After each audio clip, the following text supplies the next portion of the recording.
Yo, what's going on, guys? Welcome back to SkufCast. We got a lot of exciting things to talk about today. I'm your host, Nate, joined alongside my co host, Justin. How are you doing today, Justin? Man, I could not be better. I got my fresh braids in, my fresh cornrows. I'm feeling on cloud nine right now. Dude, I got to tell you, we have a lot of exciting things to talk about today. I am so hyped for this podcast, dude. I feel like I really made a good one for us today. But before we get into all the exciting things, I do want to real quickly send my thoughts and my prayers towards Annie Wershing, who is the voice actor for Tess. She actually died on Monday. The voice actor for Tess inside the video games did pass away at the age of 45. So my heart goes to her and her family.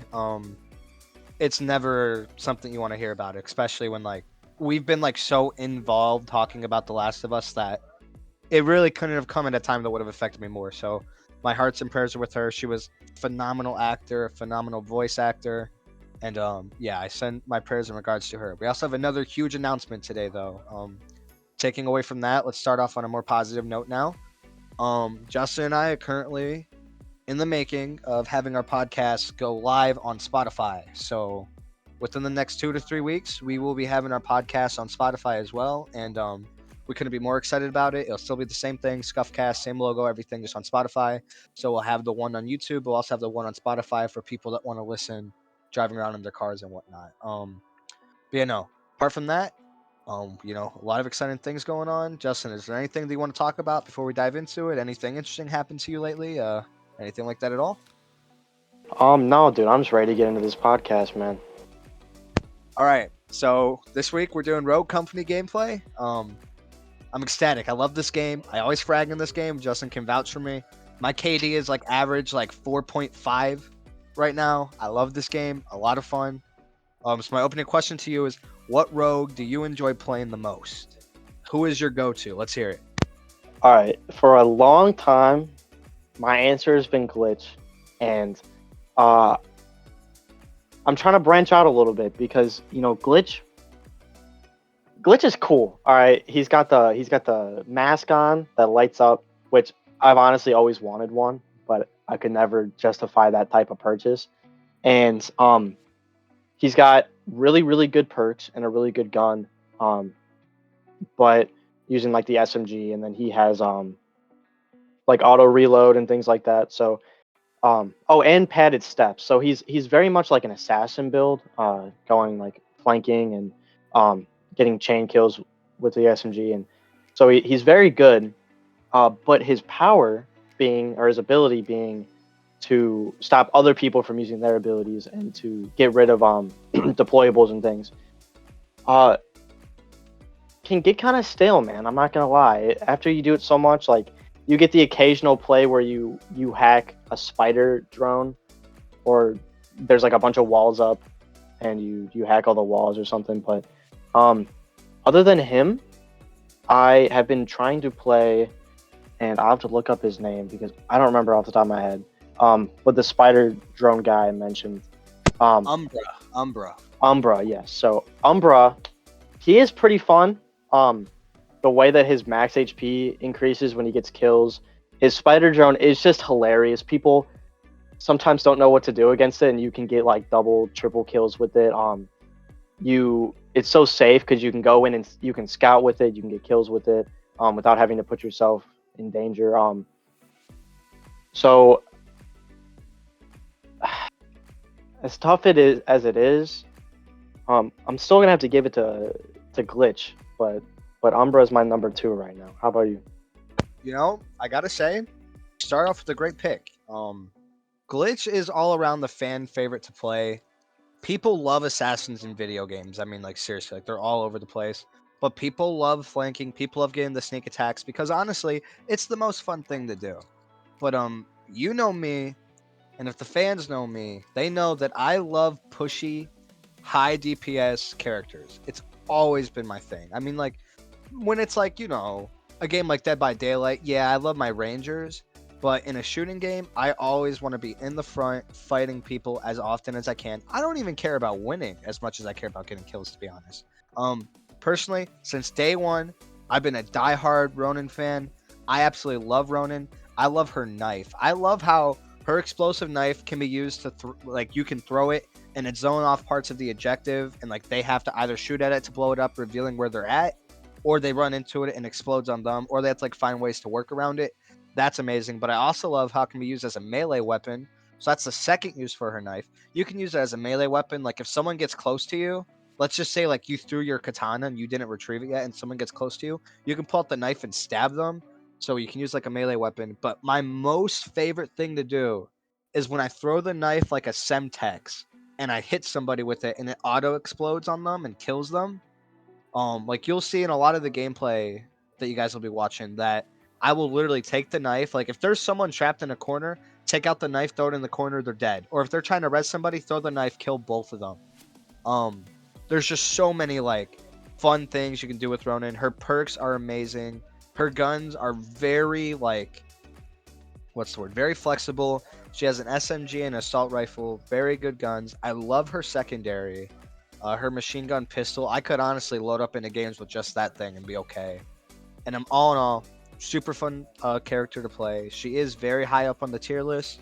I don't get too involved in tier lists when it comes to games like Rogue. I just play who I love.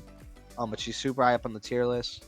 And I'm all in all, it's a lot of fun, especially when you're going up against trash players. Like when you're playing against people who don't know what they're doing, Ronin is even more fun to play because you can start messing around with them. And that actually leads me into a question for you because I've had a couple matches now where I played and I was like, this dude is just an absolute bot. But you know, in gaming we use a lot of metaphors, and some people might view the term bot as something different in video games than others. So my question is, in your own words, what defines someone as a bot when it comes to video games? What makes someone a bot? Okay, I see what you're getting at.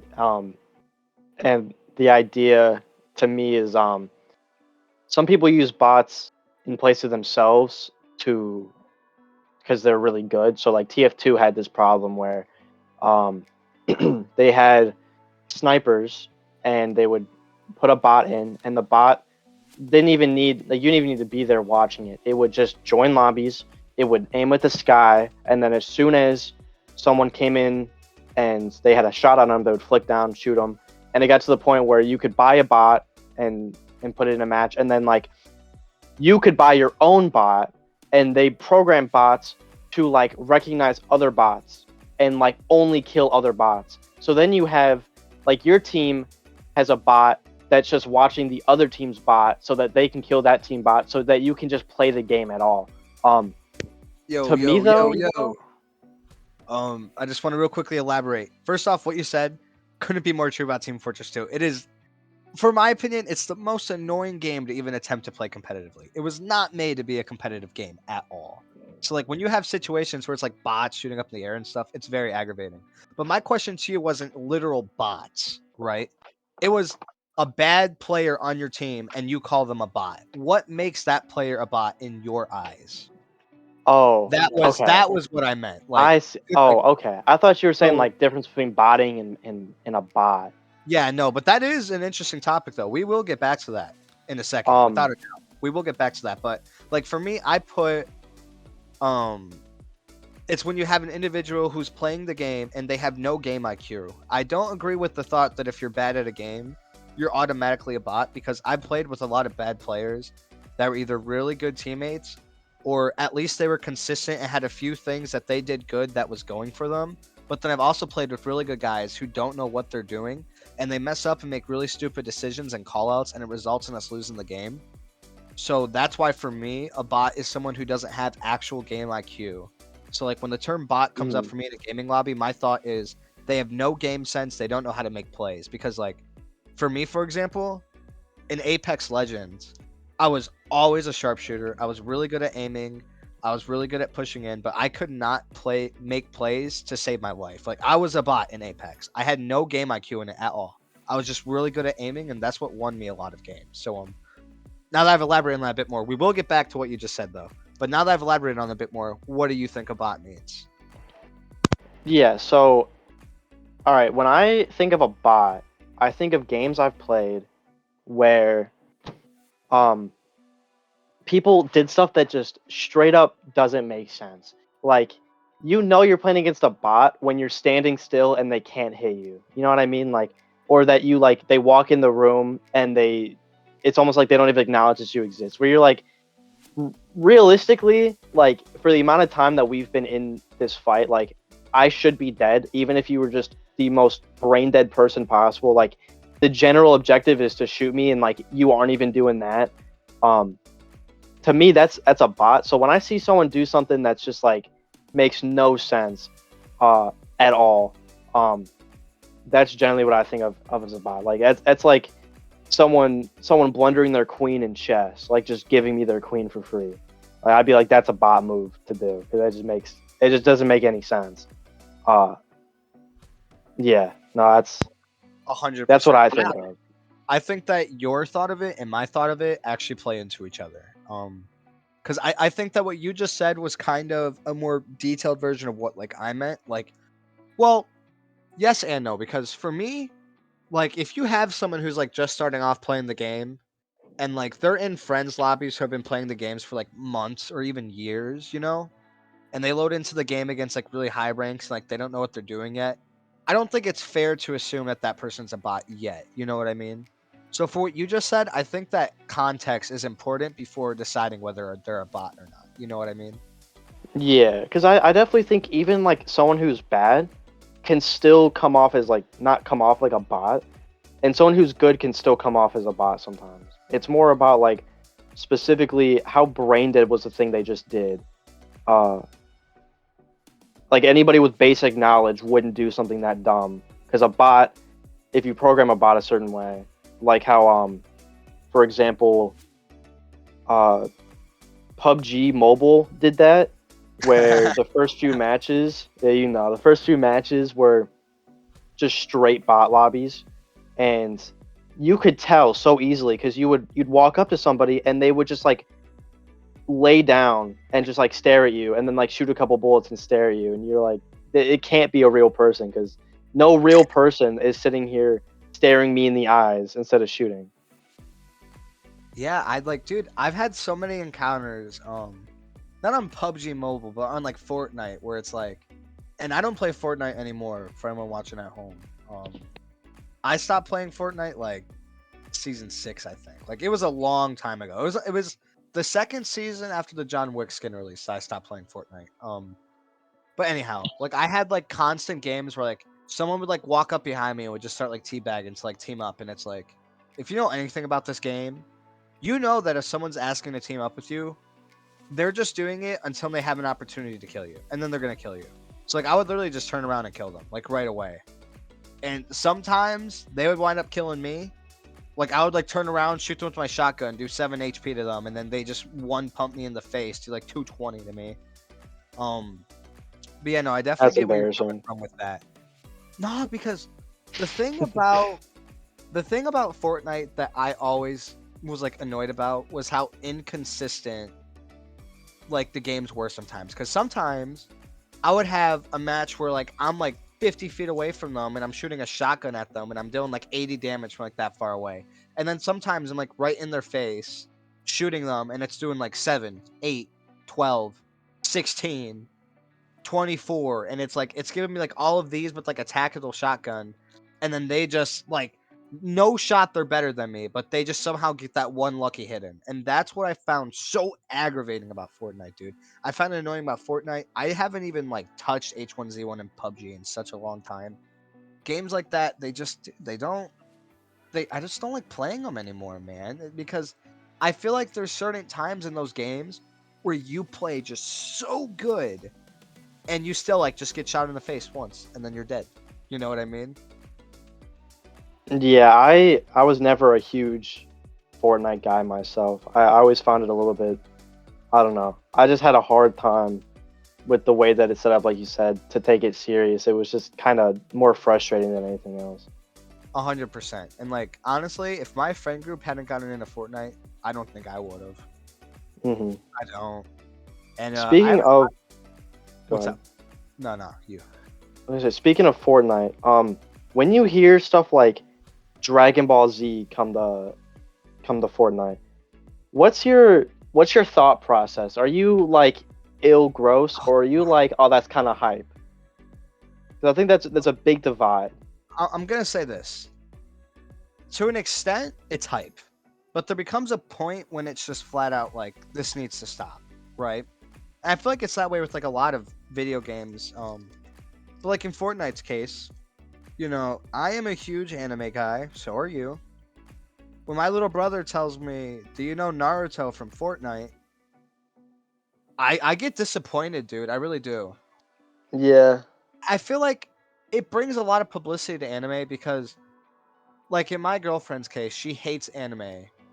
And I think that it's because the stereotype is that like anyone who watches anime is like a furry or something like that. You know what I mean?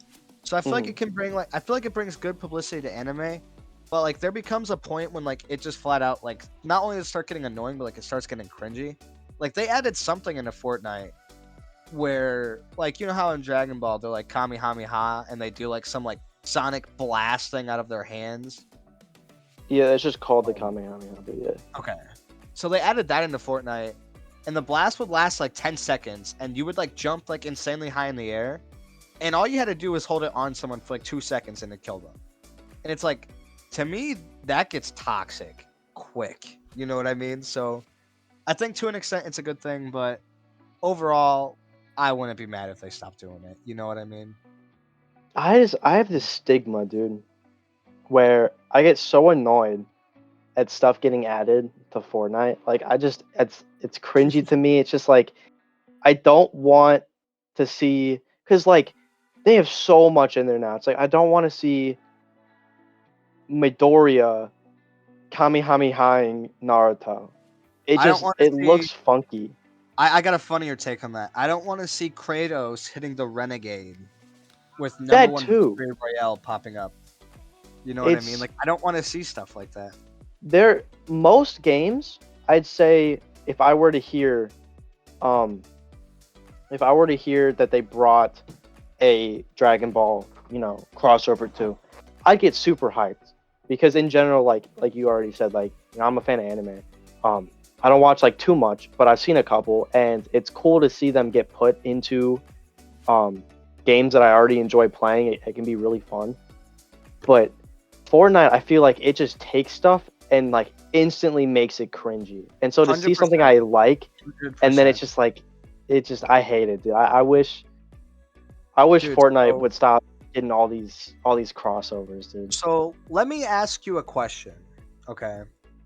In your opinion, do you think that poor quality video games um tend to be more on like the end of like these are a lot more fun than other video games? Because like for me, like I always enjoyed games that weren't very popular, and I've always enjoyed playing games that were like bad quality with like really good stories and stuff like that. So, do you think that games like that do like a better job than like mainstream video games when it comes to the thought of like adding something in to the game and it just works out better? Because, like, I mean, I'm not saying that Smite by any means is a poor quality video game.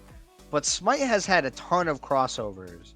I don't know if it was like with animes, but like I don't think they've had like a bunch of crossovers. Like I'm gonna give them I mean, like they a had Avatar, Teenage Mutant Ninja Turtles, Ruby. Ruby so is an anime. in The other two are your cartoon. opinion, do you think that those poor quality games where it's like you're not gonna get like 4K HD graphics, do you think that they do a better job when it comes to like bringing things like anime into the game? That's definitely tough. Um, because I mean, it definitely. I think it more comes down to the developers, and so I feel like if I were to make an argument, my argument would be like whether or not developers of those lower popularity games are gonna put in more time and effort to make the crossovers like worthwhile with the opportunity they're given. Like Fortnite is pretty much just tossing that in the game. Like here's a skin, here's a dance, here's a new weapon. Like it's just a gimmick to make money. Whereas games like Smite, they really care about that crossover, and so they put a lot of time and detail. And Smite, I mean, they've always their money grab is skins, but like realistically so, because their skins, even they're not crossover ones, are ridiculously fleshed out. They're really, really high quality. And so when they bring a crossover, they hit it out of the park.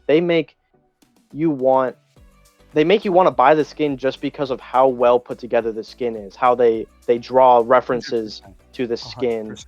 Um, and I think Brawlhalla is another good example. Oh, yes. You were just reading my mind, brother. I ain't gonna lie. Yeah, no, Brawlhalla does a great job with crossovers. I mean, they did Kung Fu Panda so good. They did what did they just release?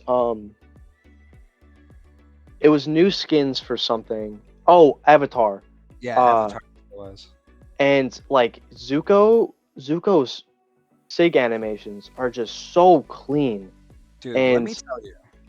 Let me tell you. I think that Brawlhalla does an amazing job with the skins. I think they do an amazing job with the SIGs, but my problem is that like they're releasing these crossovers for people who already have like 3 or 4 crossovers, right? that When is a are they gonna problem. start when are they gonna start releasing crossovers for people like for example, I main Lucian. Well, I don't like main him anymore, but I play a bunch of Lucian. And, like I play a bunch of like these like different characters that don't have crossover skins.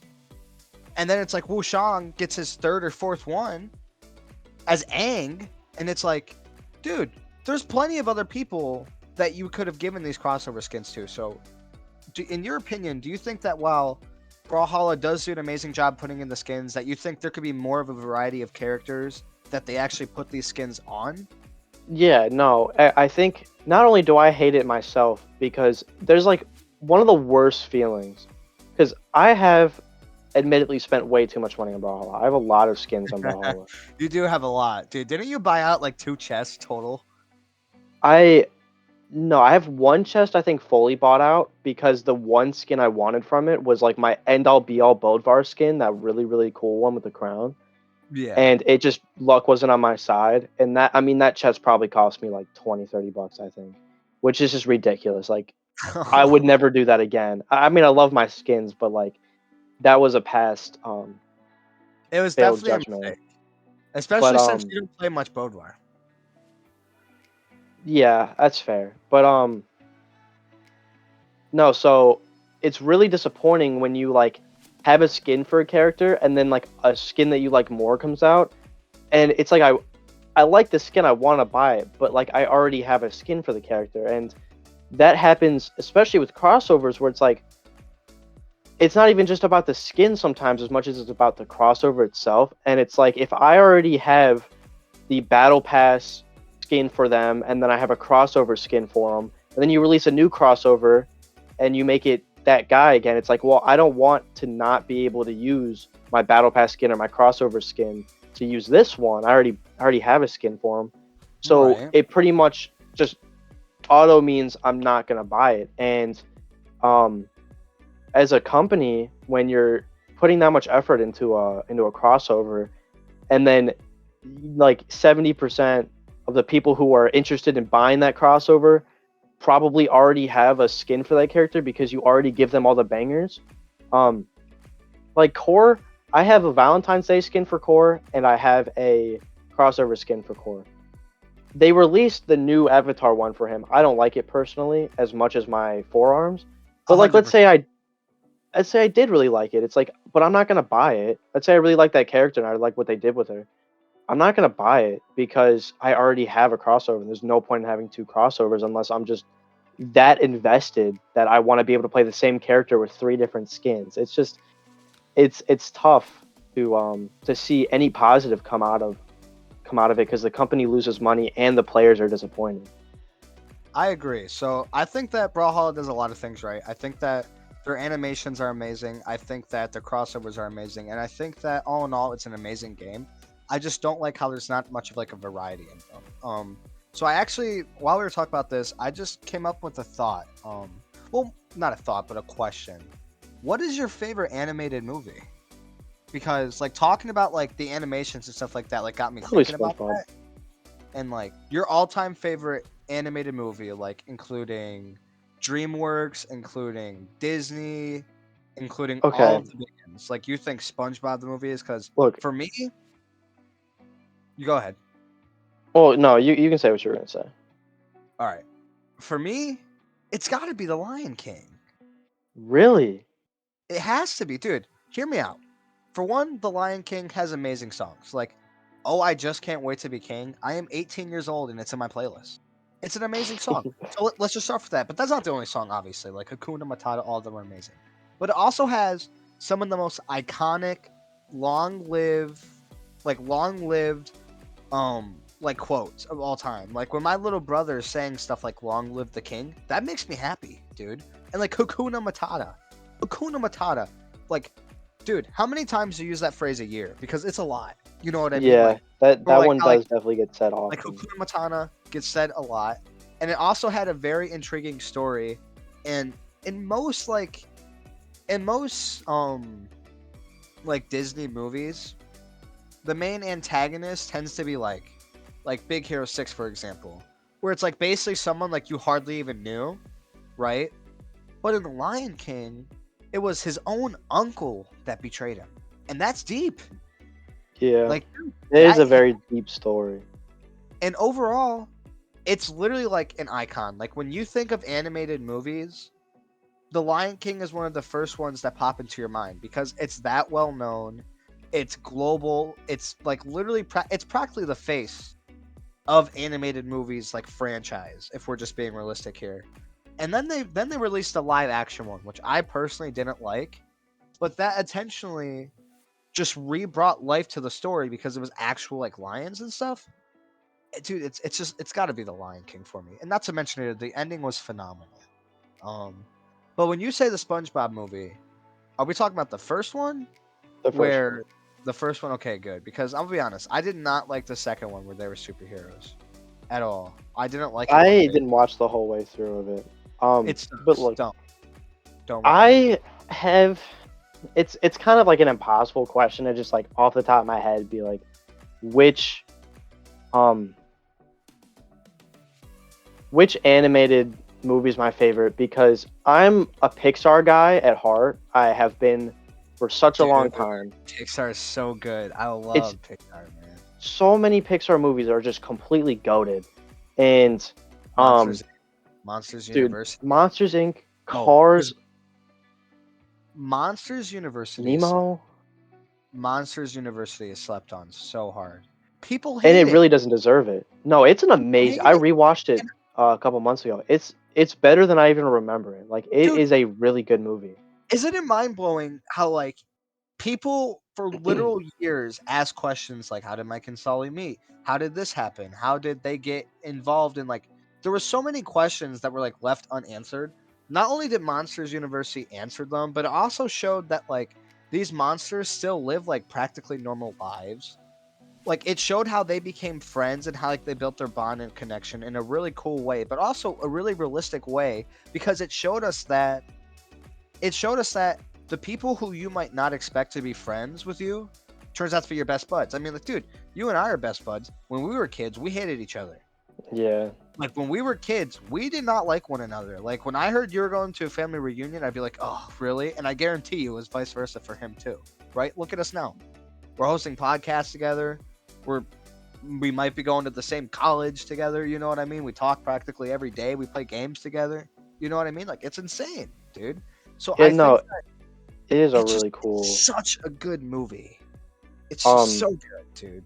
and being like a college student now, like seeing college, they do a really like hilarious job of depicting what college is like. Dude, Um, 100%. they 100%. do a good job like taking the parts of college that are like really funny, and Like they really like they when they're did the chasing entire the pig. franchise justice with that movie. The movie itself, the story it tells, it was a banger of a movie, and I don't think I could ever see it any other way. Yeah, I don't know why people hate it so much. Let me tell you though, that pig in the movie, the one that they were chasing after when they became friends in the first place, literally goated. Love that pig. I don't remember what his name was though. Do you remember the pig's name? No, I just remember it was from a different college. Yeah, it was from no, it wasn't from a different college. Remember they had like the teams, and that pig was like the mascot of that team. But Yeah, Ooze it was like McCalla, It wasn't Uzma Kappa, but like Uzma Oh, it Kappa. was a frat pig. Yeah, it was a frat I pig thought it for was the. a pig of another university that they played in a sport. Yeah, no, I don't think so. I think it was a frat pig, but like Uzma Kappa, Yeah. phenomenal name. But yeah, no, when I think of movies like this, I think of really great endings, right? Like I think of like the amazing ending to end off a perfect story full of love, hate, and just on like these amazing stories. And when I think about that, it makes me think about how awful an ending of a video game that you and I have talked about multiple times are. Do you know what game I'm talking about? Well, The Last of Us 2 had an awful ending. Yes, exactly. So I just want to ask you, for one, what did you think of The Last of Us 2? Because I want to get your thoughts on it from you as a Hmm. viewer, and I'm going to give my thoughts on it from someone who played through the game multiple times. And I also want to know, how hyped are you about The Last of Us 3? So Okay. tell me your thoughts on only being a viewer and not a player of the game, and then tell me if you're excited about seeing them finally put the saga to an end. I think I have a pretty solid opinion on The Last of Us 2 because I still don't know why I did it because it's not even like my personality. I usually never do this, but I watched The Last of Us 2 without knowing what happened in The Last of Us 1. Like I pretty much just decided to watch it, so I did. And um I'm the type of guy, I'm a very like low conflict, low drama type of guy. Like I'm a very like do what's best for everybody, not what's best for yourself type of guy. And watching that game, watching people just make the same mistake over and over again of just constantly trying to get revenge when it's just not, it's you're just going to hurt yourself, you're going to hurt everybody. It's just like not the right move to make. And then for the game to constantly like I noticed this like a while ago. Your perspective when you watch a movie or play a game can be interesting because like sometimes the villain is the person you're rooting for depending on what's going on. And that can be a very interesting thing to look at because like even though their intentions are bad, like usually in a movie you're like rooting against the bad guy, but sometimes you're rooting for the bad guy. And the game did that where it constantly sort of like forced you to look at someone's perspective and get attached to a character by having you like play as them just to you just for you to watch all the revenge stuff unfold. And it's like it was an emotional journey but like not a good one. It wasn't at all like wholesome. It was more or less just really really sad. And the feeling that I felt most of the time was mostly very negative, whereas like um uh a lot of the time you can kill a character, but like it's sort of like a positive thing because you're only sad they died because of all the positive things that went into it. In this case, it's like you almost hate everybody because everybody's part of this problem. Like even Tommy, like I can't stand Tommy anymore. And um it just I don't know. It was a weird way to like the way that I simultaneously hated every character and then like was also simultaneously sad at every character's death. It just wasn't a very like enjoyable experience to get through. Well, Other than that though, go ahead. I gotta say one thing. You hated Jesse, Dina's ex, the baby father. No, That I was didn't like, hate Jesse. in my opinion, he was the only wholesome dude in Yeah, that in the whole game. He was the only one that I thought was 100% in the right with what he was doing. He left only because his friends did, and he needed to support them. When he found out Dina was pregnant, he's the one who got Tommy. He's the one who went after Tommy when Ellie refused to because she had a chance to kill Abby. He went after Tommy. He saved Tommy. He's the one who convinced Tommy and Ellie to go back to Jackson, and he died trying to save Tommy. He literally, dude, he got shot in the face right in front of Ellie. He's never gonna get to meet his baby. I mean, like when you think about stuff like that, like I think Jesse was a very wholesome character in the show, or not in the show, yeah. sorry, in the See, we talk about the show so much that my first reaction right now is say the show in the game. Um, and honestly, I thought Dina was also another great person in the game because, in my opinion, she was the only realistic one. You know what I mean? Like, she knew, for example, that she would only wind up getting Ellie killed had she went with Ellie out to like help find these people. So she was smart. She stayed at home. She listened on the radio. She marked the map and everything for Ellie. Um, and then when Ellie's saying she'll leave, she literally went like, "I get it, but if you leave, we won't be here when you come back." Like this, like think of everything that happened. Think of how it did absolutely no good for anybody. Think of the ways that we still have to suffer from this. And you want to go back? Like you're insane for wanting to go back. If you go back, I'm not insane. So I think that Dina was another really wholesome person in that game. I think that Jesse and Dina were undoubtedly my two favorite characters in that whole game. You know, and honestly, I'm very upset that we didn't get to see more of Jesse because I really like Jesse. He was Well, wholesome, he was honest, he was strong, and he was there for his friends when they needed him the most. He was literally like picture perfect. that was part of it, and I think that the overall like message they tried to portray, I think they portrayed like very well. Kind of like this idea of, let's take like Jesse for example. Like we love Jesse, okay? Then they kill Jesse, right? So now obviously like you hate the person who killed Jesse. Well, then you start seeing the life of the person who killed Jesse and find out the reasons why they killed Jesse, and like let's say they like really regret it. They only did it for like a certain reason that wasn't really their fault, and um maybe it completely changed their life, and now they're like going to go on this path to really like better the people around them and be very selfless. And then you watch them die.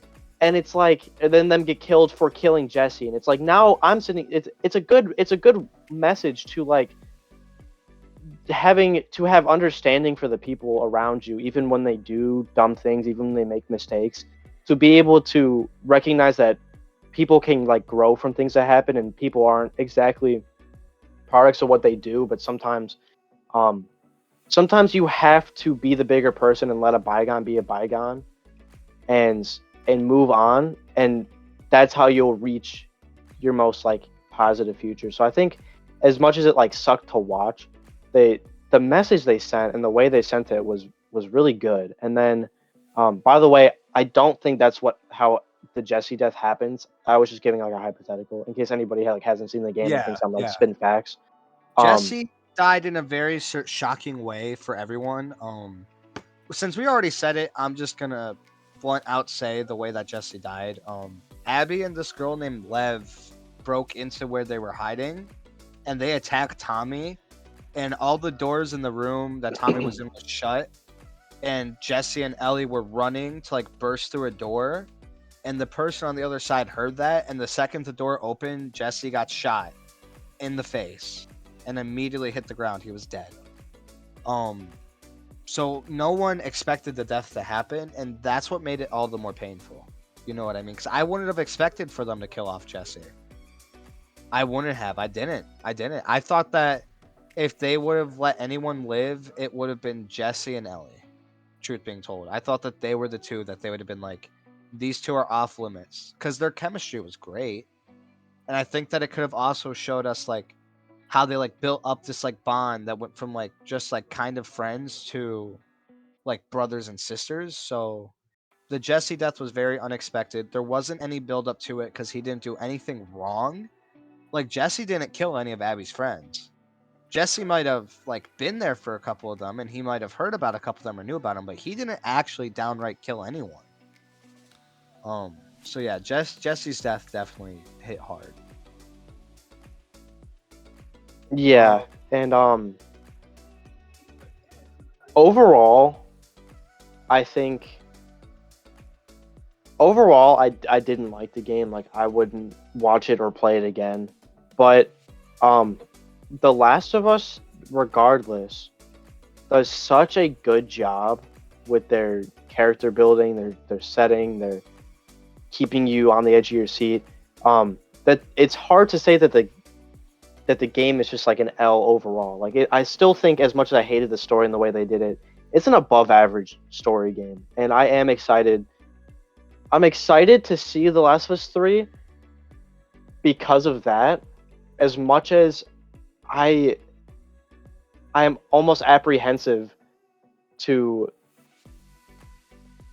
I Right. honestly thought the game was over. I thought it was over as soon as we saw that ending scene with Ellie. I thought it was I just did gonna cut it too. there. I didn't. Trying to build a trying to build a future off of that, like another game.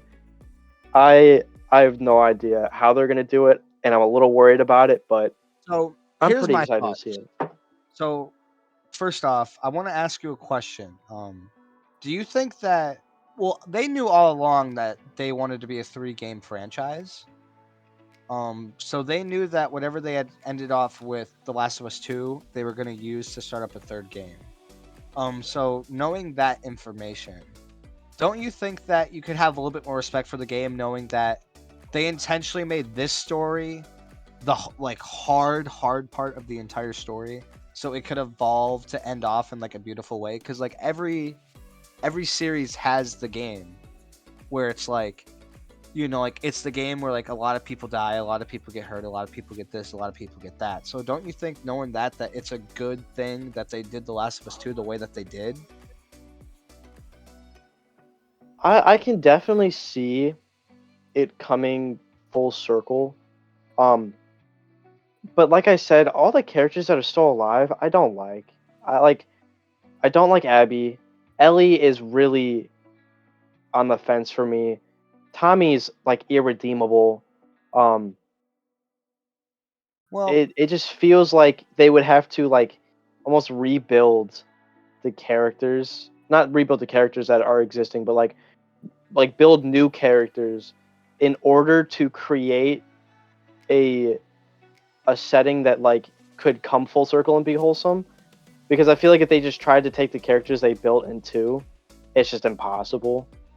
Which obviously like isn't necessary, but I can see where you're coming from. I can see them making this like, oh, it's so bad in two, so that when three has a wholesome, ending and a wholesome story, that it really hits home. Um, exactly. And I think that's what their intentions were. So The Last of Us Part 1, you viewed it through one person's eyes. The Last of Us Part 2, you viewed it through two people's eyes. I think in this third game, it's not only do I think it's going to be an incredibly long game, because it's taken them 4 years to make it.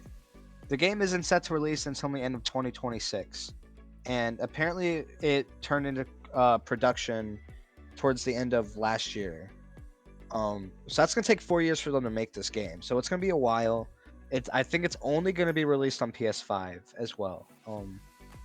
But anywho, I think that this game we're gonna be seeing three people's stories. I think that it's gonna open up with Ellie leaving, and you're gonna play as Dina with the baby, and just kind of like her journey through where she went by the time Ellie got back. And then I think that it's gonna possibly cut off with her either running into Abby or running into Ellie. And it's like a huge like time jump, like, so it's like 7 months after Dina left, Ellie finally finds her. 7 months after Dina left, um, Dina sees Abby, and then it's like afterwards it jumps to that person's side of the story, right? So like let's just I have say, an idea. Oh, I'm sorry. Continue. But like, I really like my idea.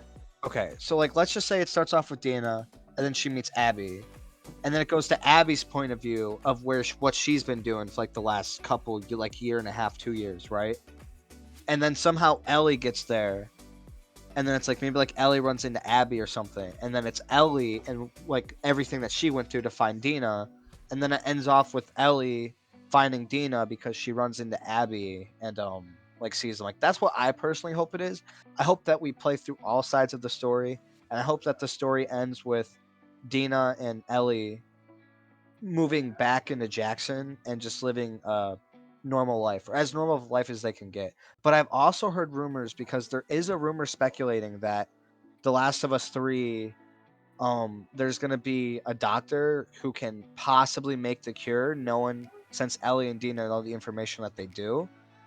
and that the series would end with that doctor finding a way to make the cure without killing Ellie, and the world gets saved. That's the theory.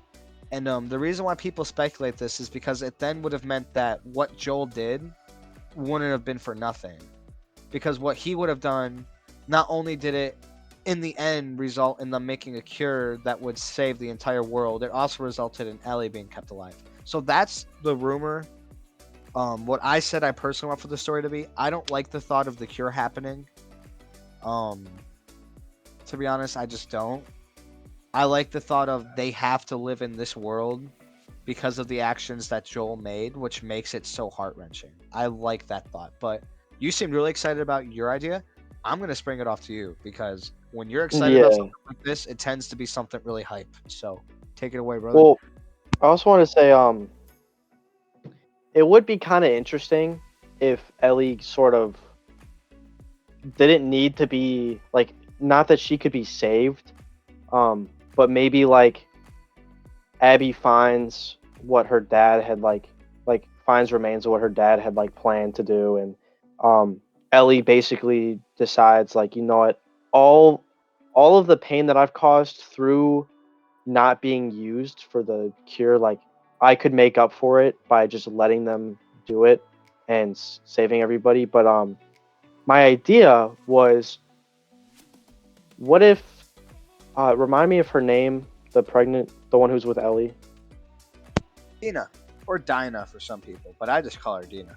Dina. Okay, so if Dina, we go like into the game starts in the future, where Dina's child, I believe she was having a son, right? Or did she already have a son? Correct. So It's been a little bit. they had the baby. So they had the baby Yeah, boy. If I'm not mistaken, they named him after Jesse. I think that it's Jesse Jr. yeah. If I'm not So like, mistaken, I haven't played the game in a while. I went yeah, back it's and been a rewatched while all the for me as well. cutscenes, but like I didn't pay attention to the baby's name. Like, sorry, diehard fans out there who know every single little thing possible. But I don't know the baby's name. No, but it's a boy. That's all I know. So imagine if Dina's son, like we go into the future, and Dina's son's now 15-ish, maybe like 20. But basically, like we skip past the part where he learns how to live in the zombie apocalypse, and then let's say Abby maybe like also as a kid, something like that. Like give basically make a new generation. So like I said, you kind of need to like build new characters to really give that redemption arc.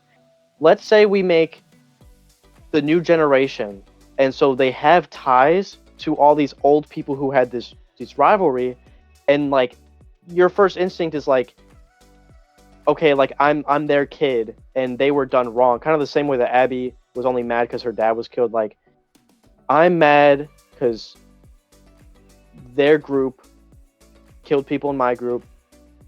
I'm the son, and then they have kids now, so it's almost like that rivalry carries on, but make it so that they don't just repeat the rivalry.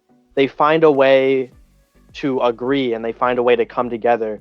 And the ending is one of harmony where they finally ended all of this useless futile feuds and all this revenge, and they just decide, you know what? Things happened. Let's move on from it, and then even maybe make a cure for the virus.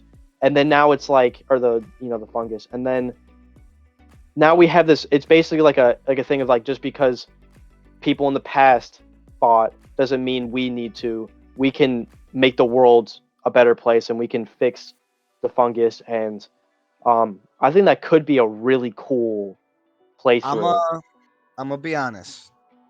I don't like it. No, why not? I I want to see The Last of Us 3 finish off Ellie's story, not start a new one. Well, Want The Last of Us 3. So here's the thing. I get where you're coming from. I Ellie think that, wouldn't that be dead. I think that would be a really cool spin-off series. Like maybe instead of The Last of Us, it could be like, I don't know, like the new ones, or I don't know, like just I'm not good at thinking of things like that off the top of my head. But I think that could be a really cool spin-off series. But I want for this game to finish off Ellie's story, Dina's story, Abby's story, Tommy's story, Jackson's story. I don't want for this game to be, well, for one, I think that'd be too big of a time jump for The Last of Us. Because from The Last of Us 1 to The Last of Us 2, Ellie was 15 when they returned to Jackson. And if I'm not mistaken, she's only 18 in The Last of Us 2. Let me look it up. How old is Ellie in The Last of Us 2? 19. So yeah, that's only a 4-year gap. And I still felt like that was almost too much of a time jump. Because like they showed like flashback scenes um like in the game, but I still just felt like it wasn't enough time.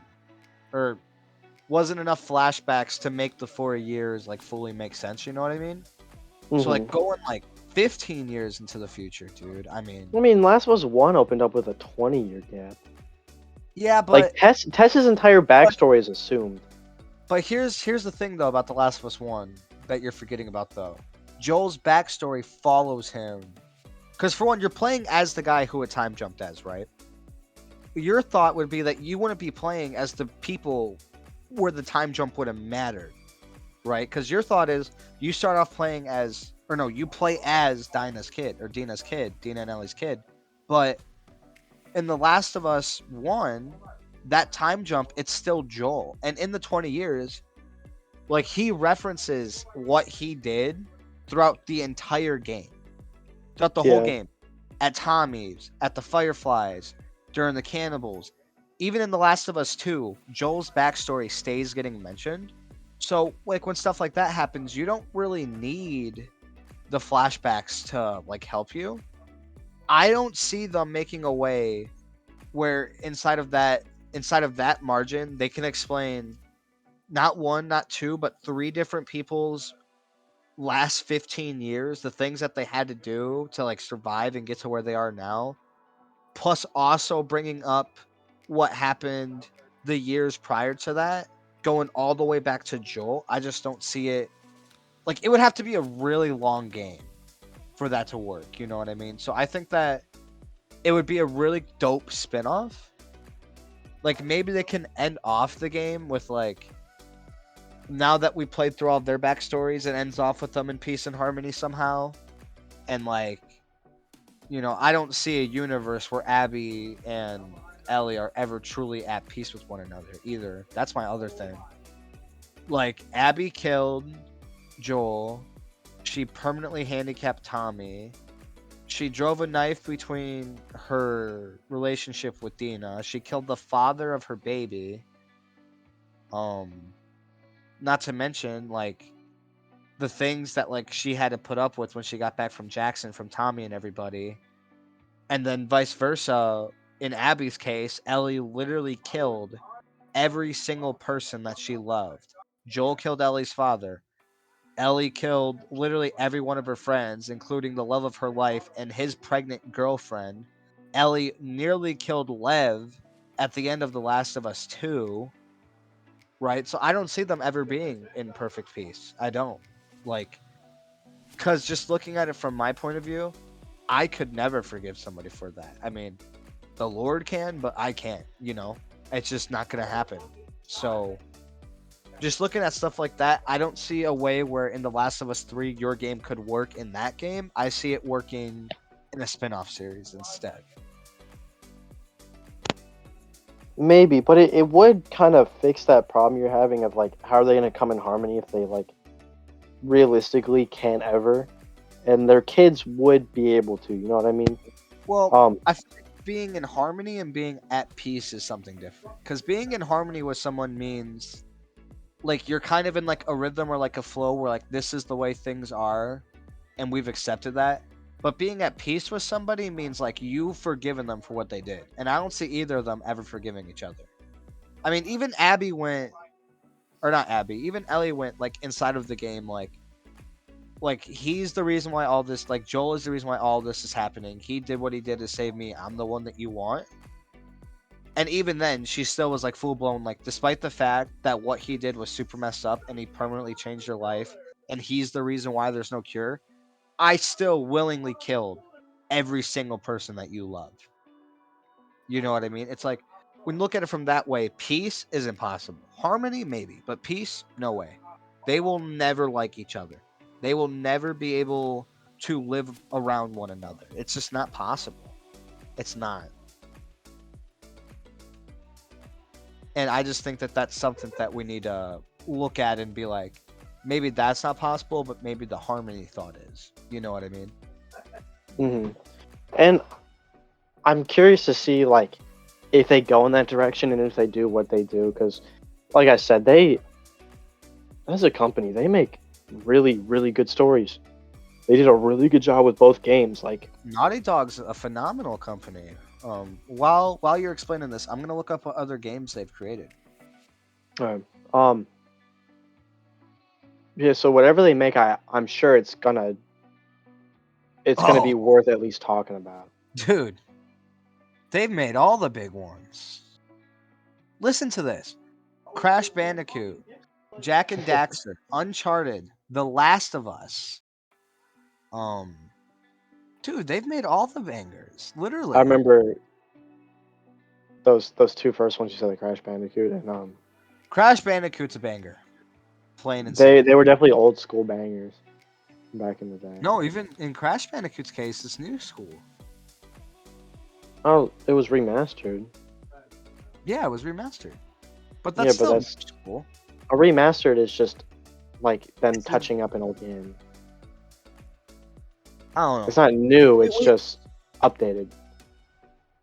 I guess, but then They just again, made it look pretty. you are paying $60 for the game. So in my mind, it's a new game, but we can agree to disagree on that. So I just want to real quickly say, because we talked a lot about the actual story part of The Last of Us too, in The Last of Us. I just want to real quickly shout out the gameplay. If you're looking for like a different Survivor game, unlike any gameplay that you'll ever have, The Last of Us is that game. Everyone, like, literally, I have played. I can't even tell you how many story mode games. Like in games like God of War, it's very similar to Shadow Mortar. It's very similar to like if you were to play through like I'm not gonna say like the Mortal Kombat story necessarily, but a game like the Mortal Kombat story, like God of War is more of like a fight type game than it is anything else. But this is like an interactive horror shooter game in third person with like really cool like mechanics, like really cool features that, in my opinion, is more impressive than what Resident Evil has done. In terms of actual gameplay. And I think that all in all, like if you're looking for an interactive, fun, really scary at times, like horror game to play through, The Last of Us 2 is amazing for that. And The Last of Us 1 is also amazing for that. But The Last of Us 1 is only about a 10-hour long gameplay total. Whereas The Last of Us 2 it took me like 24 hours to beat total. So the actual gameplay is fantastic. The listening idea where like you have to like crouch down and like listen and hear what's going on around you, and like you can use things like bottles and bricks to like throw off your opponents. Granted, stuff like that's been seen in other games. This game truly does it the best, and that much I can promise you. So with all that being said, we do have to get this show on the road. I just want to real quickly shout out last week's podcast and also apologize. Justin and we are college students. In his case, he goes to a main campus on college. He goes to Ohio State's main campus. Um, so sometimes his schedule is really busy. In my case, I work 33 hours a week. I'm a community college student that's still in high school. I have a lot of responsibilities on my plate. So we apologize for the late uploads, guys. We are obviously trying to keep up track with our schedule, and we will do better with it, I promise. But we are still new at this whole thing. We're still trying to find our rhythm, so we just ask that everyone can be patient, and understanding of that. We will do better, I promise. Um, but I do want to shout out his podcast last week. It was a phenomenal podcast. He had a lot of great questions. We had a lot of great talks, and all in all, Justin did a phenomenal job last week. His gameplay was pretty good last week too. I'm not gonna lie, he had some good play games. We don't need to get into the blight match, but he had some good play games. Look, it was my first play match, and it's on the fucking doctor's mat. Like that was the fact that I Yeah, pulled out a three piece. Was it right? yeah, I think it was a Was 3 piece.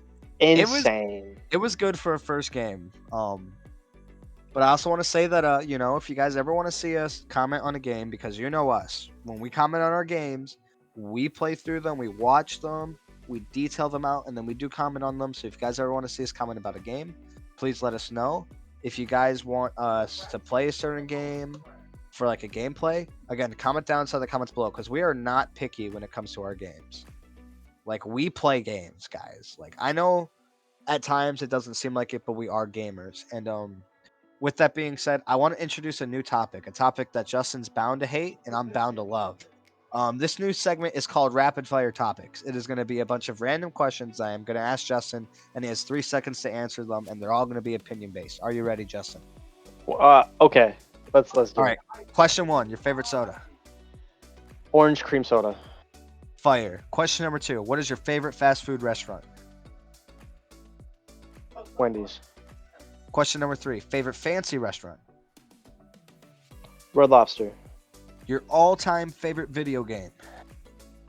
Overwatch. Your all-time favorite fictional character? Patrick. Your favorite movie of all time? The SpongeBob movie. We talked about this. Correct. Your favorite PC game? Still Overwatch. Favorite sports team? I'm blanking on their name. The Celtics. Boston Celtics. If you could use one word to describe yourself, what would it be? Logical. And finally, on to our last topic of the podcast today, ladies and gentlemen. This is not a rapid fire question. Okay. What is your favorite change that Overwatch 2 has made and why? Now, I know that's going to be tough to answer because there's a lot. I'm going to give you a second to think about it. I'm going I to already speak out got of my answer. Oh, Well, you already you got go your ahead. answer? I just want to You say want me that to was go first? stressful. I was not told before we were doing this that a rapid fire would exist. Okay. New It was segment, thrown at me. And He's going to do it to me. whatever. Though. He's going to do it to me, 100%. All right. You go ahead So with your change. My favorite change that was added in is passive roles for the 3 class sets. Tank now is 30% less knockback and provides 50% less ult charge when they hit people. DPS has gained 25% movement speed, 2.5 seconds after eliminating an enemy player, and supports heal 15 HP per second after being knocked out of combat for 1.5 seconds. I think that all of these fit the classes. I love how tanks take less damage because ultimately tanks need to be in front of everyone. They're the front lines. They're going to be the aggressors. They're going to be the pushers. And especially now since there's only 1 tank per game, I think that is super helpful. I also like the 50% less ult charge gain when they hit enemies because that means that as Ryan, you don't have to worry about getting into people's faces and jacking them up with your hammer and then being worried that they're just going to solo ult you and you're dead because there's nothing you can really do about it, especially if your shield's broken. I also really enjoy the DPS rolls. I think that how it doesn't instantly kick in is also a plus because it makes it good but not overpowered, and I think that helps with chain kills overall. And frankly, I think the support role where they auto heal 15 HP per second when they're out of combat for longer than 1.5 seconds, I think that should have been something that was added in the game initially. Because like they're supports, how can supports heal their teams if they don't even have their own health? So that's definitely my favorite change that they made. Let's hear from you, Justin. Yeah, touch on what you said. I definitely think that was a really cool change, and especially the support, because it used to be part of being a support was recognizing that you had to heal the other support. And I remember like Ana had this skill cap where using her grenades specifically only to anti-enemies, and then having a second healer like a Zenyatta who would like pretty much just orb Ana and let Ana anti and heal herself. Was it was an interesting it was an interesting meta for sure, and I think it was a cool change. I would say my favorite change though has to be 5v5 instead of 6v6. And the reason why I say that is that in all the experience I had playing Overwatch, Overwatch could be a very chaotic game where sometimes you just really couldn't get a grip on what was happening everywhere around you. You kind of had to do what was in front of you, pick your battles. And as a healer, it was overwhelming to heal that many people. As a tank, it was overwhelming to try to control that many people. as a DPS, the amount of peel the enemy had was really frustrating. Um, it felt like sometimes you could really get in this situation where you're playing like you like are better at the game Overwatch, but because they have this like double tank meta going on, it's just they're winning anyways. And I know it kind of sounds like, oh, like, that's what Right. losers always say, but there were times where it was just frustrating how Right. chaotic the game could be. And um if your team wasn't playing, like as a team, you really were at like a bigger disadvantage. Whereas with 5v5, I feel like individuals can shine a lot more, and you can see the whole picture a lot better, and really like understand what's going on. And I feel like tanks have become more important than ever. Healers are definitely more straightforward to play. Definitely. DPS have an Definitely. easier time picking targets. Um, all in all, I think that that's a great take to have. Here's my deal, okay? And I got slandered by a couple of my friends the last time we spoke about this. I had said explicitly that, and you can go back to the podcast. I said that in terms of actually like looking at the game from a competitive standpoint, the 5v5 was the best change that they could have made, right? I agree. But looking at it from a casual standpoint, I was upset that they took out the second tank because I loved playing. Not only for one did I love playing tanks, like apart from Hanzo, the most hours I had spent was my diva with like 36 hours or something like that. And I was never a huge I was never in depth an Overwatch guy, right? I played the game a lot, but I was always casual when I played the game, right? So when it came down like actually like logging on and having fun, I did like the two tank idea more, just because for me it was more fun to play the game. Um, Another thing that I want to touch up on though, while we're on the topic of tanks, Doomfist. Do you think that they should have moved him, or do you think that they should have kept him as a DPS? We've never personally talked about this topic before, so I actually don't know what you're gonna say. Do you think that Um, Doomfist is better as a tank now, or no?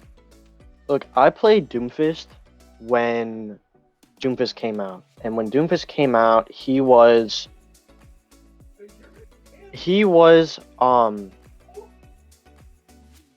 how do I word it? He could one shot with his fist, and his shotguns did a bunch of damage, and he had a bunch of armor on his abilities. Um, he was extremely strong, and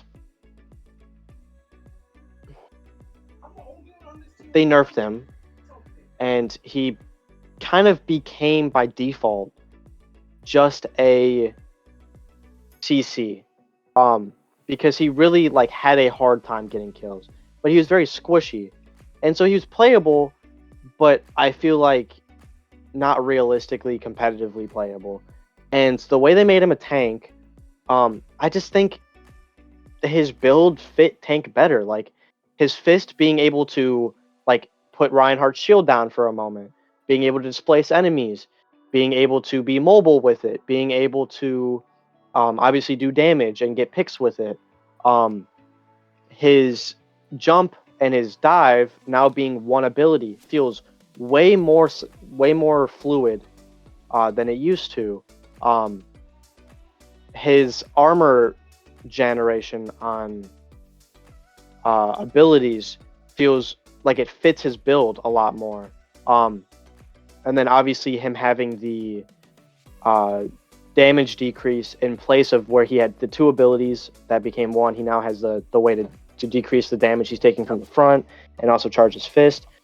I think all in all, making him a tank was the right move. I think if they left him a DPS, he would just simply not be played almost ever. And as a tank, I think he feels good. He's not overpowered, nor do I think he is So bad. I think he's a character that's fun to play and that can be used, and I like it a I lot.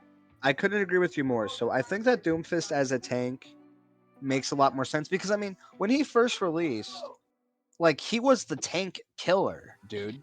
Like he was who people played, like if there was a Ryan on the team that was annoying, because he would jump up, go behind the. He would either jump up and go behind the Ryan, or he'd sneak behind the Ryan, fully charge his fist, punch him. The Ryan's basically dead. And then when they nerfed him, like you said that you haven't played with many people that like did like actually like enjoy, or you didn't play with many people that enjoyed playing Doomfist, or that you didn't play with many people that wanted to play him. Period. When I played Overwatch, since I was always casual, I never mind playing with friends. Abe played Doomfist all the time, and dude, he would chew up the tanks as Doomfist. And I think that for me personally, I've always struggled to play against Doomfist. Like I feel like his kit in a lot of ways counters the way that I like playing the game, because I always like being like an aggressive DPS, and against Doomfist you can't really be an aggressive DPS because the second he gets in your face, you're basically dead.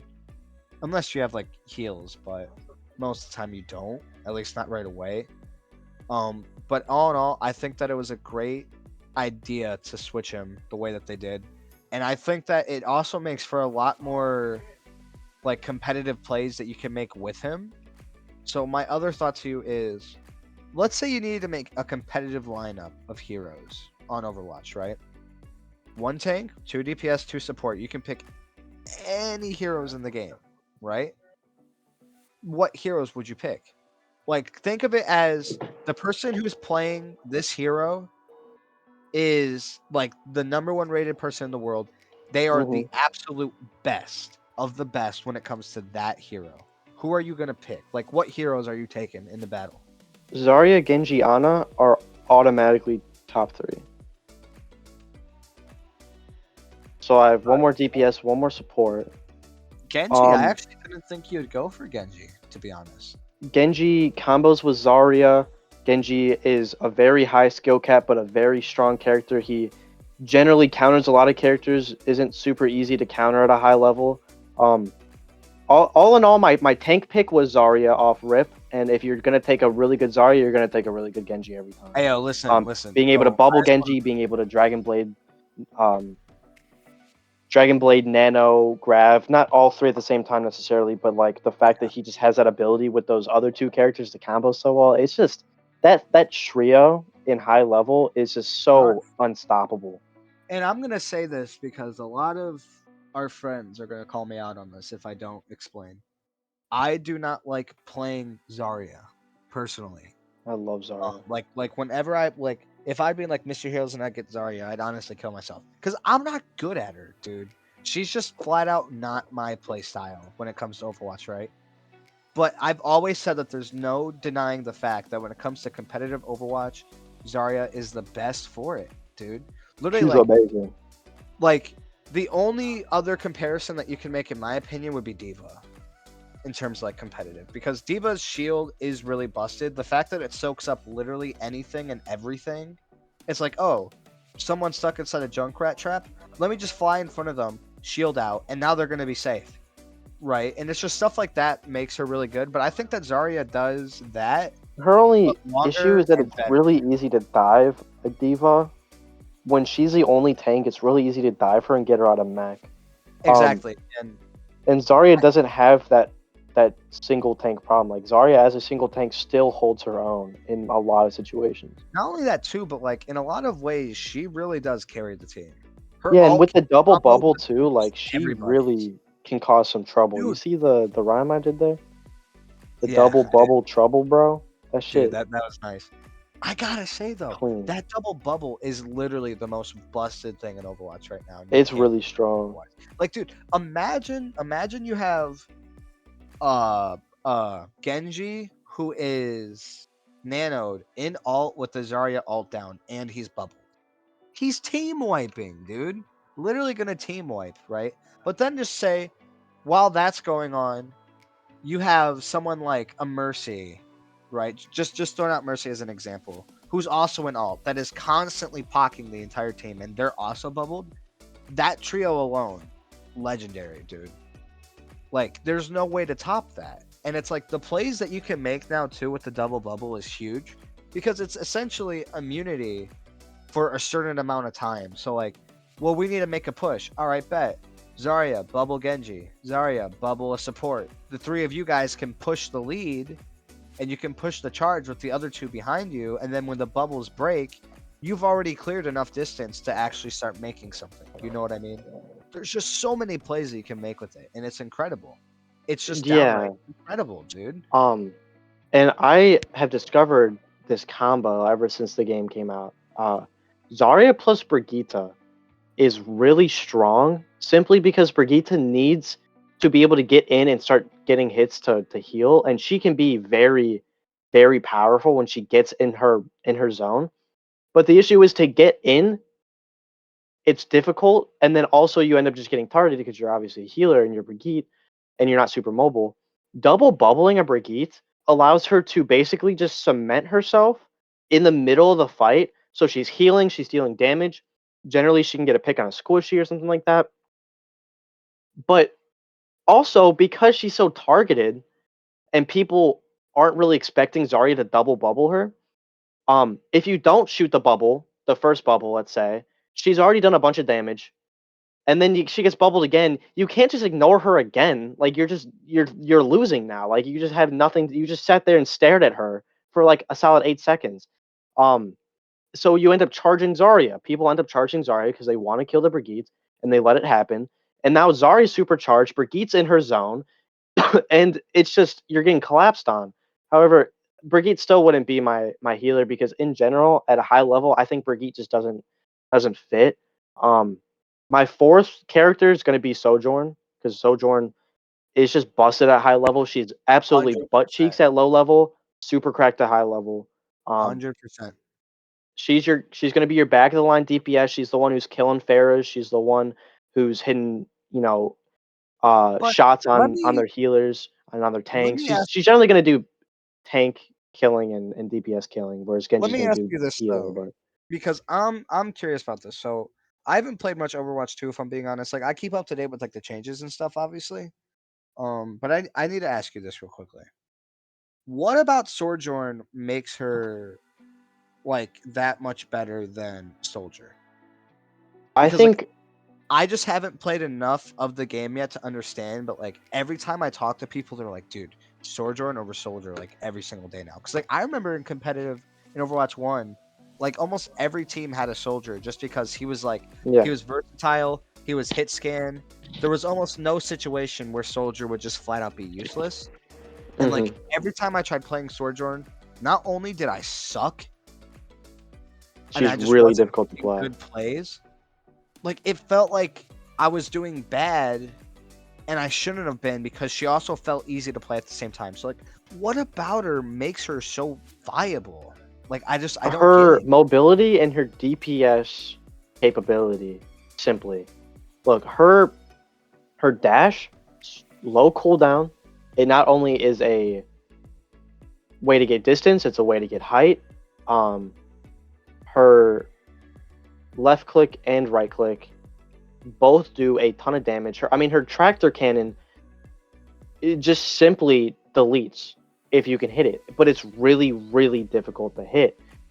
And so she pretty much just is this constant like poke damage force where she's just doing this consistent damage, and then all of a sudden you're deleted if she's hitting her tractor cannon.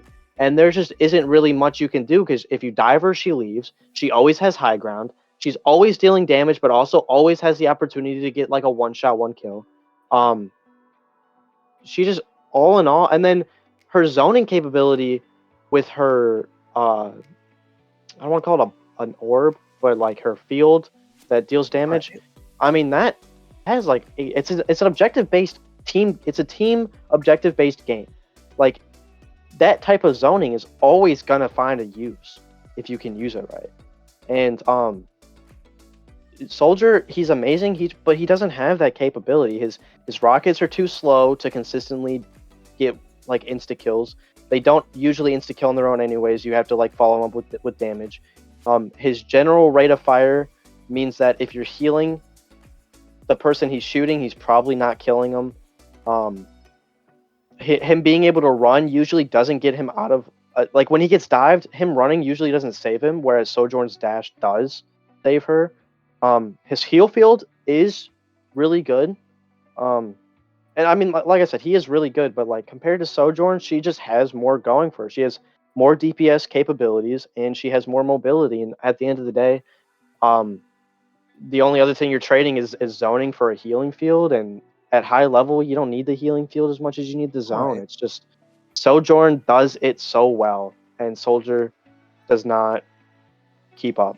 He just Well, doesn't. let's not hate on Soldier here, though. I think that Soldier is still a very viable pick. Especially in a lower elo setting. Yeah, like I think that what I'm gaining from all this is that Soldier is like the person that you play a bunch of before playing Soldier. Like you get good with Soldier and then switch over to her because then it's like you kind of have like the feel for what she'll be like with like obviously like the changes that like you said being added in. But all in all, I definitely think that we had, a lot of great talks today. I do have to bring this to a close just because I have school tomorrow. I got a lot of editing to do. So I would just like to real quickly say, all the fans out there, thank you so much for tuning in, everybody. Obviously, like while Justin and I do make these partly for ourselves, just because we like going back and like listening to like the things that we talk about. A big reason why we do this is because right now we're averaging like 4 or 5 viewers, random people that are coming. And we want for those 4 or 5 people to have the best possible experience with us, the best possible podcast with us. Even if we're just brightening up your guys' day a little bit, it truly means a lot to us. And obviously we're gonna do better with uploading. I would also like to real quickly say that since Justin and I are on such hefty schedules, we have to be lenient about the games that we pick. Obviously, a game like Overwatch, that's gonna be hard to get really good clips for to like put into these videos. Whereas games like Valorant, Dead by Daylight, and Rogue are just a little bit easier for us. So unless it's requested, we're just gonna stick with Valorant, Dead by Daylight, and Rogue Company in that order, which means next week we'll be doing Valorant gameplay again. Um, and with that all being said, is there anything that you would like to add, Justin? Yeah, I'd like to say thank you to everybody who tunes in, everybody who gives feedback. Definitely means a lot. And I hope you guys enjoyed the podcast today.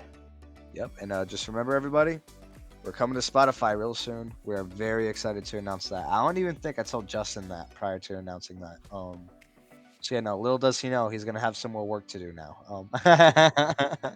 Nah, really though. Uploading to Spotify takes like 15 minutes because it's not, it's only MP3 files. It's not video files. But apart from that, everybody, stay tuned.